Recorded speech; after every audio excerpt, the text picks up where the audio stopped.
এক দেশে যেখানে বাতাস ঝলমল করত মায়াবী আলোতে, সেখানে ছিল একটি গোপন বন যা মানুষের চোখ থেকে লুকানো ছিল।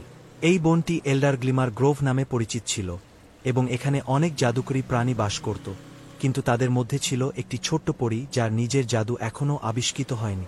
তার নাম ছিল লুমিনা। লুমিনা ছিল গ্রোভের সবচেয়ে ছোট পরী, প্রায়শই তার আরও উজ্জ্বল এবং আত্মবিশ্বাসী সঙ্গীদের দ্বারা উপেক্ষিত। যেখানে অন্যান্য পরীরা তাদের উজ্জ্বল আভা দিয়ে রাতকে আলোকিত করত বা তাদের ডানার এক ছোট ঝাঁকুনিতে রামধনু ডেকে আনত, লুমিনার আলো ছিল ক্ষীণ, এবং তার জাদু ছিল লজ্জাবনত এবং অস্পষ্ট। একদিন বনটি একটি অন্ধকার মেঘ দ্বারা হুমকির সম্মুখীন হয়েছিল, যা সাথে নিয়ে এসেছিল একটি শীতল বাতাস এবং একটি গভীর, দুঃখময় নির্বোধ। প্রবীণ পরীরা সব তাদের মন্ত্র ব্যবহার করে এটি তাড়ানোর চেষ্টা করল, কিন্তু মেঘটি কেবল বড় এবং ভয়ঙ্কর হয়ে উঠল। বনটির হৃদয়, মহা এল্ডার ট্রি, মেঘের চাপে ম্লান হতে শুরু করল। তাদের বাড়ি রক্ষা করার জন্য মরিয়া পরীরা মহা এল্ডার ট্রির গোড়ায় জড়ো হল। প্রবীণ পরী লিওরা গুরুতরভাবে বললেন, আমাদের অবশ্যই এই অন্ধকার জাদুর উৎস খুঁজে বের করতে হবে, এবং আমাদের প্রিয় গ্রোভ চিরতরে হারিয়ে যাওয়ার আগে এটিকে দূর করতে হবে। লুমিনা তার লাজুক প্রকৃতির সত্ত্বেও তার ভেতরে একটি জাগরণ অনুভব করল। সে জানত তাকে সাহায্য করতে হবে। অন্যান্য পরীরা পরিকল্পনা এবং কৌশল নিয়ে আলোচনা করছিল।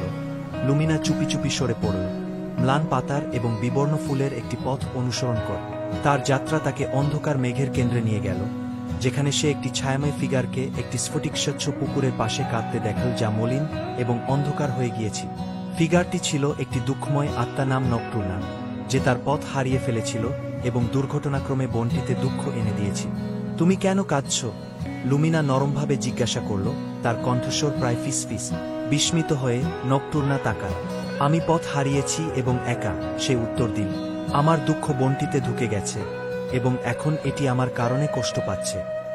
লুমিনার হৃদয় আত্মার জন্য ব্যথিত হল। সে আরও কাছাকাছি উড়ে গেল এবং একটি ছোট্ট হাত বাড়িয়ে দিল। আমি শক্তিশালী নই, কিন্তু আমি আমার আলো তোমার সাথে ভাগ করতে পারি। যখন লুমিনার ক্ষীণ আলো নকটুর্নাকে স্পর্শ করল, একটি আশ্চর্য ঘটল। তাদের চারপাশের অন্ধকার সরে যেতে শুরু করল, এবং পুকুরের পানি পরিষ্কার হতে শুরু করল।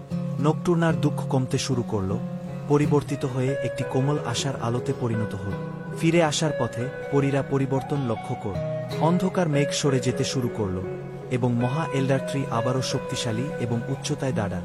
আলোর পথ অনুসরণ করে তারা লুমিনা এবং নকটুর্নাকে পুকুরের পাশে খুঁজে পেল, এখন একটি উষ্ণ, সোনালী আলোতে উদ্ভাসিত।